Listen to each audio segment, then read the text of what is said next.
અમે પહેલા તો અમને એમ જ થાય છે કે આમાં અમારે ન્યાયની આશા કેમ રાખે, શું અમને ન્યાય મળશે? કારણ કે અમે જે અમારી પાસે એફઆઈઆર ને અમે જોયું એમાં અમારા છોકરાનું નામ, સરનામું, અમારા ધંધાનું બધી ડિટેલ છે, પણ આમાં જે આરોપી છે એનું ક્યાંય નામ નથી, એના સરનામું, એના પેરેન્ટ્સનું, એમાં કોઈ એની ડિટેલ દર્શાવી જ નથી. અને એફઆઈઆરમાં માનવવધની જે કલમ હોય એ પણ લગાડી નથી, અને બીજા જ દિવસે છૂટી જાય તો આમાં અમારે ન્યાયની આશા કેમ રાખવી? અમને ન્યાય મળશે? અમારે કોની પાસે ન્યાય માટે જવાનું?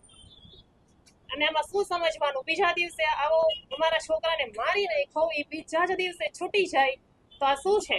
અને સામાન્ય ગુનાવાળાને તો મારી તોડી નાખે છે, તો આને કેમ કઈ નહીં? અમે તો એવું જ વિચારી છે કે રૂપિયા લઈ જ લીધા છે, ઉપરથી નીચે સુધી બધાય સેટિંગ જ થયું છે, તો જ બીજા દિવસે છૂટી જાય ને. અમારો સામાન્ય ઘરનો દીકરો હોત તો એના ટાટિયા તોડી નાખે, ઘર સુધી હાલી ન હોગે, અને આને કેમ કઈ નહીં? સમગ્ર ઘટનામાં આખું ઉપરથી નીચે સુધીનું બધાનું સેટિંગ ને બધું ગોઠવીને કરેલું હોય ને, એવી આખી વસ્તુ આખી ઘટના એવી બનેલી છે. જ્યારે એક્સિડન્ટનો બનાવ બન્યો ત્યારથી હું 20 મિનિટની અંદર ઘટના સ્થળે હતો. હું જ્યારે પહોંચ્યો ત્યારે પોલીસ કર્મચારીએ જ મને ફોનમાં ફોટો બતાવીને એમ કહી દીધું આ ભાઈ હતા ને આને અમે તાલુકાએ લઈ ગયા છે. જો કોઈ વ્યક્તિની એની જગ્યાએ એક્સિડન્ટ થયો, ડેથ થઈ ગઈ, તો કોઈ પણ ડ્રાઈવરો કોઈ ભાગીને હોયો ન જાય એટલી વારમાં. એટલીમાં તમે સીધા પોલીસ કર્મી મને ફોટો બતાવી દીધો અને કીધું કે આ ભાઈ તાલુકાએ બેસી ગયા છે. નથી મને નામ દીધું નથી, કાંઈ ઓળખ આપી, એક પણ જાતનું કાંઈ કોઈ કર્યું નથી. એટલે ઉપરથી નીચે પેલે સુધીનું બધાનું ગોઠવેલું એવી રીતના. પછી એફઆઈઆર ફાડી તો એફઆઈઆરમાં એનો એક પણ જગ્યાએ ઉલ્લેખ નથી, એક પણ પ્રકારનો નામ નથી, ક્યાંય કાંઈ એકેય વસ્તુ આપવામાં આવેલ નથી. આખું ઉપરથી બધાનો એક ગોઠવીને કરેલું હોય ને એવી વસ્તુ મને દેખાય છે આમાં. એટલે સીપી સાહેબને નમ્ર વિનંતી કે યોગ્ય પ્રકારની તપાસ કરાવે અને જે આખું સત્ય હકીકત છે એ આપે. અને સરકારી કેમેરામાંથી એક પણ જગ્યાએથી ફૂટેજ કોઈને આપવામાં આવી નથી.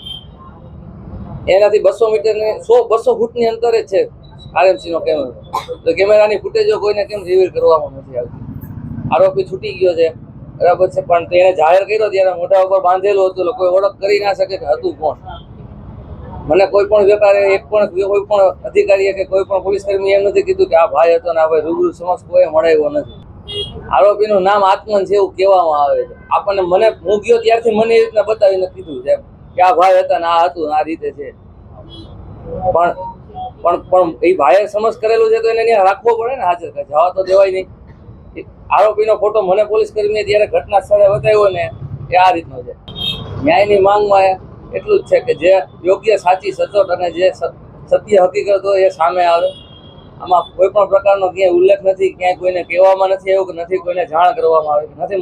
મને પણ ફોન કરીને કોઈએ કીધું કે આ રીતનું હતું, આમ છે તેમ છે, કોઈ પણ પ્રકારે નહીં. અને એ ભાઈની ગાડી પૂરેપૂરી સ્પીડમાં જ હતી અને પૂરેપૂરો આખું કરેલું હોય ને એવી રીતના દેખાય છે. એક પણ પ્રકારે બ્રેક નથી મારવામાં આવે. આગળના કેમેરામાં બીજી જગ્યાએથી અમે બધી જગ્યાએથી ફૂટેજ ભેગા કર્યા, અમને બધેથી એવું જ દેખાય છે. અને કલમો એકદમ હળવી લગાડી છે, કારણ કે અમે શોકમાં હતા. અમને ખબર જ નથી ક્યારે એફઆઈઆર બનાવીને કેવી રીતના એને કર્યું ને, કારણ કે અમને કલમોની અમને ખબર ન હોય. અમારી સામે નજર સામે એફઆઈઆર બનાવી, લખ્યું બધું, મેં બધું કહ્યું. પછી જ્યારે મારી પાસે એફઆઈઆર ની કોપી આવી એમાં નામ, સરનામું, એડ્રેસ કાંઈ નથી અને કલમો બધી હળવી છે. ત્યાંથી પોલીસ સ્ટેશનેથી એને જામીન મંજૂરથી છૂટ છોડી દેવામાં આવી. આટલું સરળ ન્યાય ન હોય તો કાલ સવારે હું પણ જાઉં, ગમે તે જાતા હોય, ગમે એને એક્સિડન્ટ થાય, મારી નાખે, મરી જાય, તો માનવવધના ગુનાનું શું કરવાનું? માણસની કિંમત નથી? મોઢે રૂમાલ બાંધીને બતાવી દે છે તો મને કેમ ખબર પડે કે આ વ્યક્તિ હતો નહોતો? આપને કોઈને કહીને મીડિયા સમક્ષ કોઈને આપવામાં નથી. ઉપરથી પહેલે તો હું તમને ચોખ્ખું જ કહું છું, પહેલા 15 મિનિટની અંદર તમે આરોપીને પોલીસ સ્ટેશને મોકલી દો, કેવી રીતે સમજવામાં આવે? અને આપણે એક્સિડન્ટ થયો હોય તો 10 જણા પકડીને રાખે, ભાઈ ભાગવો ન જોઈએ, ભાઈ ભાગવો ન જોઈએ. અયોગ્ય વાત છે ને, બધાને ખબર પડે છે.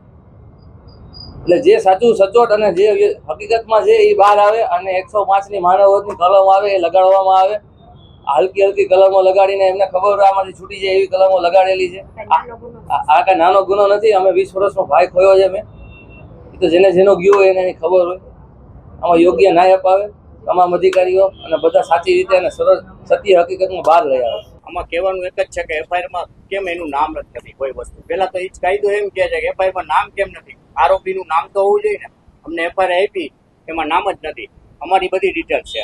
સીપી સાહેબને નમ્ર વિનંતી છે કે આનો એક એક્શન લેવામાં આવે તાત્કાલિક. એના પરિવાર જોડે જો થયું હોય તો આ વસ્તુ તો કેમ લે એક્શન તરત જ? નર્મ વિનંતી છે કે કાયદો આ કાયદેસર એને હાથમાં લઈને જ બધું કર્યું છે, કાયદેસર બધું, અને સેટિંગ પૂરેપૂરું આમાં થયું છે ઠેક લગન. કારણ કે એફઆઈઆર માં નામ નથી, કોઈ વસ્તુ નથી, બરોબર. અને કાળા કાચ લઈને ગાડી જાય છે તો એને રોકે છે બધાય ત્યારે. અને આ તો કાયદેસર એને જીવ જ લઈ લીધો છે, બરોબર. તો એને પર કેમ એક્શન નથી લેતા સરકાર? અને 105 કલમ ઉમેરવી જોઈએ માનવ વતની, એ તો ઉમેરી જ નથી કોઈ વસ્તુ આમાં. આ ઘટના વિશે એવું કહેવાનું મારું થાય છે કે અમારા દીકરાની હજી ચિત્તા ઠરી નથી, ત્યાં આરોપી છૂટી ગયો છે. હજી 24 કલાક થયા નથી તો આરોપી છૂટી ગયો. તો આ કઈ રીતનો ન્યાય કહેવાય અમારી સાથે? મારા દીકરા સાથે કઈ રીતનો ન્યાય કહેવાય? અમારી માંગ એ છે કે અમને સંતોષકારક ન્યાય આપો. અને જેણે આ એક્સિડન્ટ કરેલું છે કે જે આ બનાવ બનેલો છે એની ઉપર હજી સુધી માનવવધની કલમ લગાડેલી નથી. તો એની ઉપર માનવવધની કલમ લાગે અને કાયદેસરના પગલાં થાય, યોગ્ય ન્યાય થાય એવી અમારી માંગ છે. એટલે અમારી આટલું કહેવાનું થાય છે કે અમારી માંગનો સ્વીકાર કરો અને સરકાર, પોલીસ ખાતું બધાય આ ઉપર ખાસ ધ્યાન આપો, જેથી કરીને બીજાના કોઈના સંતાન સાથે આવું ન થાય. આજે અમારો તો વયો ગયો પણ બીજાના થાય. અને આજે એક રાતમાં એક દીકરો ગયો, કાલે સવારે જો પગલાં નહીં લેવાય અને આ જ રીતે બધું ચાલશે તંત્ર, તો એક રાતમાં 10-10 ના દીકરા વહી જશે. એમાં કદાચ તમારા કોઈનો પણ હોય, કોઈ પણ ન હોઈ શકે છે. એટલે પોલીસ ખાતાથી માંડી ગવર્નર સુધી, ગૃહમંત્રી સુધીની મારી એક જ માંગ છે કે આમાં યોગ્ય ન્યાય કરો, યોગ્ય ન્યાય કરો, યોગ્ય ન્યાય કરો. અને આરોપીને સમાજ સાથે ખુલ્લો કરો તો આરોપી જોવે કે સમાજમાં આરોપીને સમાજ જોવે કે આવા આરોપી, આવા છોકરાઓ બધા આવા ગુના કરે છે, એને વાળવાની કોશિશ થાય, સમાજ જાગૃત થાય. આજે અમારો દીકરો, કાલે બીજાના દીકરાનો વારો છે, તો આ વિશે બધા જાગૃત થાય. એના માટે બધું કરો અને અમારા દીકરાને ન્યાય આપો, ન્યાય આપો, ન્યાય આપો.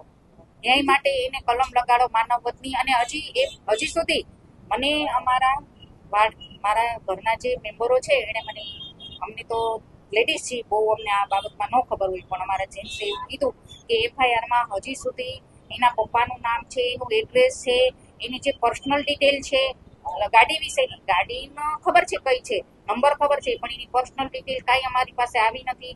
અને એફઆઈઆરમાં કોઈ જાતનું એડ્રેસ કે એની સરનેમ છે, એના પપ્પાનું નામ છે, એ કાંઈ નથી. અમારા દીકરાનું અમે બધું આપ્યું છે, પપ્પાનું નામ છે, આખું નામ છે, એડ્રેસ છે, તો એનું કેમ નહીં?